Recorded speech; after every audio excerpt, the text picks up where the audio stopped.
Our team coverage of the club fire tragedy continues. The leader of the band who played the night of the fire talks exclusively to Eyewitness News. Plus, the father of the youngest victim offers his perspective on what happened, including details of the chance meeting between his son and Jack Russell the day before the concert. Eyewitness News reporter Walt Buteau continues our in-depth coverage. He joins us live in studio with the exclusive details. Jack Russell tells us he didn't feel well before the concert at the station 10 years ago and thought about canceling.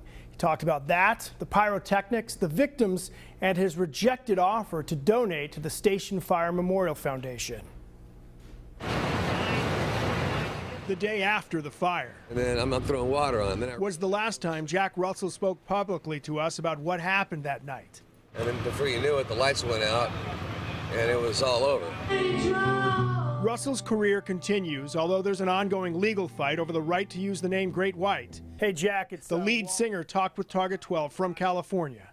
Sometimes it seems really far away, and then there's other days where, I can almost smell it. And I'm not trying to sound like, oh, poor me, because, I'm one of the lucky ones. 18-year-old Nikki O'Neill was in the front row when the fire started.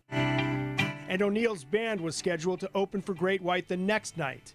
We have only questions. Nikki's father tells us the day before the fire, as his son bought tickets to the concert, he was greeted by a man with long, curly blonde hair. And Nikki then realized it was Jack Russell. And he hit it off famously with him, and Jack was very nice to him. Russell says he knew at least 20 people at the show, and his lead guitarist, Ty Longley, and two friends who traveled from California to see the concert were among the 100 victims who died. I can't imagine how it feels like, for a mother to lose her son or a husband to lose his wife. Russell tells Target 12 the pyrotechnics that are blamed for starting the fire were planned for just the opening song. It was a really small part of the show. I wish to God we never would have even thought of it. Plenty of nights when we were on that tour that we were told no, we said, okay, fine. Russell adds he does not blame anyone for blaming him. Kane says his frustration with Russell is that he was never charged, while Great White's tour manager was. How come he walks when this guy Beakley, Dan Beakley, who was just working for Russell, has to go to prison like this? It was ridiculous. It was wrong and it was unfair. There was no malicious intent on anybody's part.